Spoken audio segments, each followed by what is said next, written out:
Olá, estudantes da primeira série. Nesse vídeo vamos falar sobre impulso. Vamos lá comigo. Queridos, para a gente poder falar sobre impulso, nós temos que saber sobre quantidade de movimento, ou também conhecido como momento linear.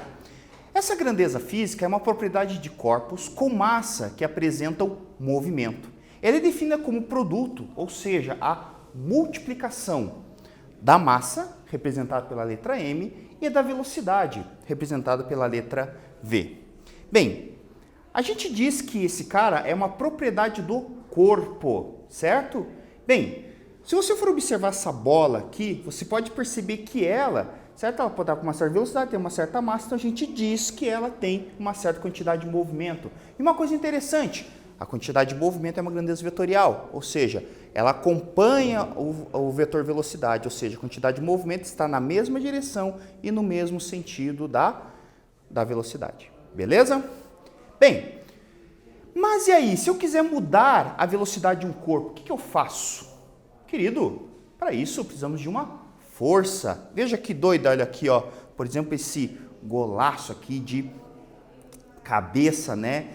Aqui que foi coisa linda, olha que doido, né? Então, se você for observar, a bola ela tem uma certa quantidade de movimento e na hora em que eu aplico o impulso, que está relacionado com a força aqui, eu consigo promover a mudança da sua velocidade, ou seja, a mudança da direção, do sentido e também dessa quantidade de movimento associada a ela. Ou seja, por isso que o cara consegue fazer essa bela pintura que vocês estão vendo aqui no slide. Certo?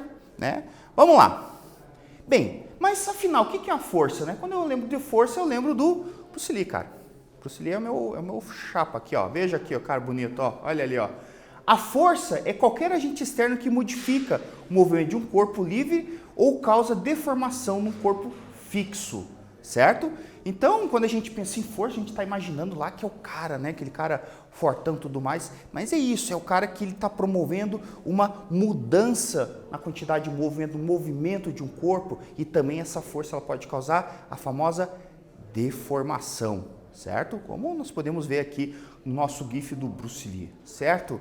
E quando a gente fala em força, meu amigo, a gente não pode esquecer dele, do Newtinho, Isaac Newton, certo? Porque ele foi o cara que definiu o conceito de força, escreveu de uma maneira muito elegante a questão do movimento e tudo mais. Então, deixa com a força com seu Newton, que a gente vai ver em momentos posteriores aí.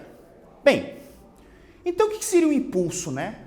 O impulso, na realidade, é aquilo que provoca uma mudança na quantidade de movimento. Então, por exemplo, aqui, apesar de ser desastroso esse GIF aqui, né?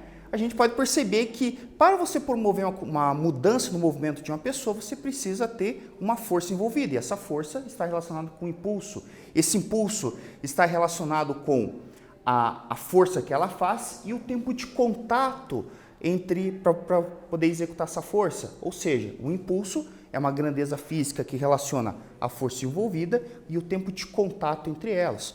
Ou seja, que nem esse crossfit aqui que a moça está fazendo, né? Ela tem que impulsionar, por exemplo, fazer uma força para baixo, ter um tempo de contato com o solo, promover sobre ela uma certa variação na quantidade de movimento para ela consiga fazer esse exercício aí.